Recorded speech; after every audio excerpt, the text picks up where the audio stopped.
Welcome back to my channel, guys. My name is Marissa. I am a mum of 5 and I'm currently homeschooling one of my children who is 5 years old. So today I wanted to make the video all about what to expect when you start homeschooling kindergarten, because if you have young kids who you are considering homeschooling or who are starting soon, I just want this video to prepare you guys and to let you know that it's normal and to give you a bit of encouragement in this journey as well. So if you see me looking down, it's because I'm looking at my phone. Okay, the very first thing I want to talk about to expect is power struggles. Whenever you start something new with your children, there is always going to be a little bit of resistance, especially depending on your child. So obviously some kids deal with change a little bit better opposed to others. So honestly, if I could go back to it, and I did kind of start this way, but I really recommend that you ease into homeschooling and that you don't just jump all in and have like a ton of lessons planned. And on top of that, expect your child to actually contribute and to listen during those lessons, because I really don't think that is going to happen. Remember, these are children who likely have spent their days playing and doing whatever they want. Yes, you likely have a routine and a flow in your day already, but getting them to sit down, especially if you're doing bookwork, it's not going to be normal for them yet. When it comes to power struggles, I just want you to know and expect that there are going to be a lot of days, or maybe feel like some days, where your child is not going to want to do homeschool. They are not going to want to do the lesson, even if you make it as fun as possible, even if you're not even doing bookwork and you're just doing an activity instead. You're just going to have those days where they are not going to want to do it purely because you are telling them to do something. Now, in the beginning, I did purchase a morning invitation booklet. I will link where I got it from down below. I can't remember off the top of my head, but in there, it had a bunch of activities that you set up ready to go first thing in the morning to get your child engaged and interested, and obviously it keeps them away from screens. I did do that in the beginning of our homeschool because I feel like it got them excited. I used to set up morning invitations a lot because that helped them get engaged, and then once they had finished that activity, we would have breakfast, and then that kind of set the tone and the flow for the morning's lessons. Still to this day, 6 months after starting homeschooling, there are still power struggles. There are still days where he doesn't want to do a specific thing, and I would just recommend that you don't force it, especially in the beginning. I think once your child is like 6 and 7, there are going to be times where you have to just make them do what they need to do, and I think there are great lessons in that. Obviously they need to learn discipline, and life isn't about doing what you want all the time. Try not to force things, and that leads into my other point, and that is your children are so young. When they are starting school, they honestly don't need any longer than 10 minutes of language arts, 10 minutes of math, and then 10 minutes of like science, which I would recommend you do more hands-on activities, and then just ask them questions about it. We use the good and the beautiful science. Little Hearts and Hands is what it's called. Sometimes there's a story and sometimes there's a movie, and all I do afterwards is I just ask them a bunch of questions. A lot of the time they don't know the answer, and again, that's to be expected. It's normal. Next is they are going to ask questions, a lot of questions. If you know anything about developmental stages, when your child hits around the age of 4 to 5, they start asking questions about everything. And for me personally, I've had to correct myself when it gets irritating to me and I get annoyed. Sometimes I just want to have a silent car ride, but usually that's when all the questions come out. The other time all the questions come out is during your homeschool lessons. Something I have had to remind myself consistently is that the lesson is not as important as it is that my son is learning. And when they are asking questions, they are learning about the world. Often when I begin a new subject, especially with our lessons, my son will have all these different questions and ideas that he wants to ask as soon as I've brought up the topic. So we do a theme for each week, and for example, say the theme is wind. This is a theme we did a few weeks back. Immediately, all I said was, today we're learning about wind, and he had all these questions about how the wind affects boats and the oceans and all these things. And one, it put me on the spot because I didn't know the answers to the questions, but two, I hadn't even started the day's lessons. And so in my mind, I'm thinking this is going to take so long to get through all of our stuff. So just expect the questions. And honestly, if you just spend 10 minutes answering their questions, hop on YouTube and look up their question and try find the answer that way, or just do a quick Google search. You can use that 10 minutes of your lesson just researching alongside your child and learning that way. Forget about whatever the lesson was on that subject at that time that you were planning on doing it, and just use that time to learn alongside them instead, because they are interested in their specific questions and ideas. And when you are looking up their answers immediately, they are honestly probably going to take in a lot more information and learn a lot more by doing it that way, opposed to you pushing their questions aside, telling them to be quiet, and then going through the lesson that they likely aren't even really interested in. So I hope that makes sense. Try to support them and work alongside your child, because when you battle it, in the end, no one is winning. Your child is not even going to be listening. They may sit there quietly, but at least for my own son, I know that he is not there. If I have pushed his own ideas aside and am trying to feed him my own. I think that is a big reason why we chose to homeschool in the first place, especially any homeschool mom, is so that we can teach our children about things that they want to learn about and to help them build on their interests and learn that way as well. Another thing to expect in the first year of homeschooling is that there are a lot of different free resources out there and a lot of different teaching and learning styles too. It is likely that you will purchase a curriculum that you think works really well for you, but then you don't end up using it. I myself have done this with a specific curriculum that I spent $300 on, and we eventually stopped using it because we just discovered that it wasn't working for our family. Yes, it's a waste of money, but I would rather me and my son enjoy our homeschooling experience instead of trying to force that curriculum on our home, because when you're first starting, you don't know. You might think your teaching style is one way,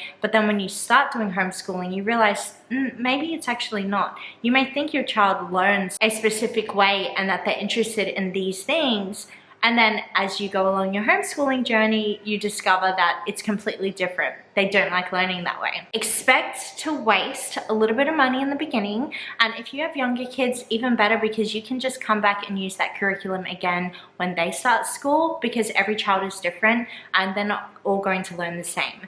Now, this goes on to a tip that I have discussed with my co-op homeschool mums, and we all agree that when it comes to your preschool and 5 and 6 year olds with homeschool, utilize the free resources. I will leave links in the description box below of websites that you can get really awesome free resources for your children to use. I would recommend you just use those free resources for your lessons and homeschooling in the first 6 to 12 months of your homeschool year, because 1, you're not going to waste money like I did, and 2, you can get so many good things. Every week is probably going to look different if you take this path, but it does give you a really good idea of the different teaching styles and learning styles that you like and enjoy. I personally love the Charlotte Mason method, alongside a little bit of classical, as well as natural learning. So doing a lot of hands-on things and applying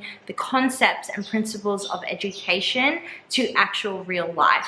Obviously, a lot of hands-on play-based learning. If you can, do as much play-based learning as you possibly can. With my younger children who are 3 and 4, I am really considering using the curriculum I have, which is the Good and the Beautiful, but just using the games in the beginning to teach them their reading and their letters and their numbers instead of doing any lessons, because I have found that the lessons are too complicated for them. But the games, because it's a game and they're playing it, they just take it all in a lot easier. Another thing to expect is you will likely do more than is necessary in the beginning.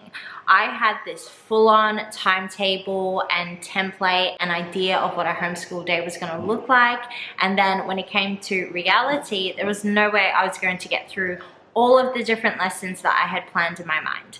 So for now, we are fully focusing on language arts, math, and as long as we get a science lesson in that week, sorry, background noise, I am happy. Yes, My son still does his PE and his health through cooking with me. He bakes a lot. We go to co-op. He's still hitting all of the criteria that the Australian government requires with homeschool, but when it comes to actual bookwork and sitting down with me one-on-one, the only lessons we do is math and language arts and science, and it's done really quickly. Everything else that we do sitting down is more family. It's not necessarily school, but it does have benefits to his learning as well. So for example, we do scripture memory every morning. I read a psalm and a proverb to them. My kids do chores, so they're learning teamwork and efficiency, and obviously the value of hard work. We have pocket money, so they're learning financial skills, how to give money, how to save money, and obviously the value of their pocket money. So when we go to the shops, they're learning how to check out their items, and it's a lot of fun for them. And that is honestly why I wanted to homeschool, because I'm just turning our everyday life into lessons that will actually help them in their life. Another thing to expect is that you and your husband will likely have disagreements. There have been multiple moments where my husband has said, "Are you sure you don't want to just send him to school?" Not because he doesn't trust or believe in my abilities to homeschool our kids, but more because he's like, "Are you sure you don't want a break?" And I have to explain to him, "Honey, we have like 4 more children who are younger than him. Even if I send him to school, I still have to deal with all these other kids. So really, that break's not going to happen." There have also been times where we disagree on the execution of our homeschool day. So an example of this is the power struggle, right? In the beginning of our homeschool day, we start with morning time, and the very first thing is a hand rhyme. Now, my son is 5. A lot of the times my son doesn't want to participate. I think he thinks it's dumb and childish, but then Alex, my husband, was saying he's more embarrassed and like shy about doing it. And I'm here like, what do you mean? It's just me and him. Why would he be embarrassed? Because you're doing a hand rhyme. So you're like singing and using your hands. Now, my son doesn't want to do that. And so I just told my son, "Okay, whatever, go away when you're ready to do this. You can come back." So he went into his room. He was just chilling out. And then that's when I had this discussion with my husband, and he was saying, just do it. Just do it for him. If he doesn't want to participate, that's fine. Or make him sit there for the duration of how long it would have taken to do it, and we can just sit there and do nothing instead. Because in his mind, that's teaching him, if you don't want to do this, it's fine, but you're not going to get away with it. If you whinge, you don't get to not do it, because that teaches him if he acts that way and he just puts up a fight, then he doesn't need to do it, which is ultimately what he wants. And in the end, I'm losing. He is not obeying my parental authority. In this instance, I had a little cry, not because of my husband, but just because I was emotional. And in the end, I ended up listening to my husband, and all is well. I am Christian, so I do go to my husband for advice, and whatever he says, I try my best to implement. Let me know if you guys can relate in the comments. Do your kids listen to their dad more than you? And yeah, it's just been a lot smoother going since I have listened to Alex and implemented that. And the last thing to expect is that sometimes the way you want to teach compared to the way your child learns is not going to line up properly.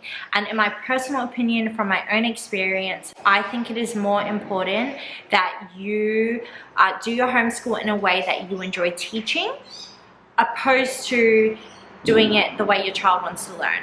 Now, hear me out. Your children mimic you, and obviously they feed off your energy, right? We all know this as parents.